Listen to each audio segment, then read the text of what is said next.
سوال ہے ٹھنڈ لگنے سے 105 بخار ہو جائے تو ایمرجنسی علاج بتا دیں۔ میرے محترم بھائیوں، کسی قسم کا بھی بخار ہو، کسی قسم کا بخار ہو، چاہے ٹائیفائڈ بخار ہے، چاہے ملیریا بخار ہے، چاہے ڈینگی کا بخار ہے، کوئی بھی بخار ہے، اس کے لیے 3 کام کرو۔ سب سے پہلے دیکھو، نبی صلی اللہ علیہ وآلہ وسلم نے فرمایا بخار کو برا نہ کہو، بخار کو، بخاری کی صحیح حدیث ہے، بخار کو برا نہ کہو، یہ جہنم کا بھاپ ہے،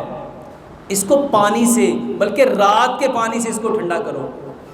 تو میرے محترم بھائیوں، سب سے پہلے اس کو پٹیاں کرو، سب سے پہلے اس کو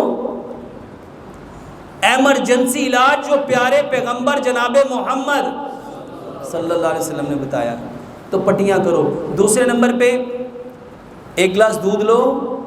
اس میں آدھی چائے کی چمچ ہلدی، آدھی چائے کی چمچ دار چینی، آدھی چائے کی چمچ سونف، 2 سبز الائچیاں، 2 لونگ، اس کو اتنا پکاؤ، اتنا پکاؤ، 1 بادیان کا پھول اس میں ڈال لو، اس کو اتنا پکاؤ کہ 1 گلاس دودھ پونا رہ جائے، اس کو اچھی طرح ٹھنڈا کرو، اس میں شہد یا گڑ ملا کے صبح بھی، دوپہر بھی، شام بھی، یہ دو۔ تیسرے نمبر پہ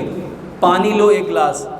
اس میں 2 چمچ یہ جو تخم ملنگا ہے وہ ڈالو، اس کو 3 سے 4 گھنٹے بھیگا رہنے دو،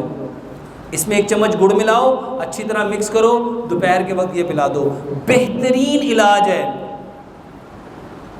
اور یہ بخار کو فوراً اتار دے گا۔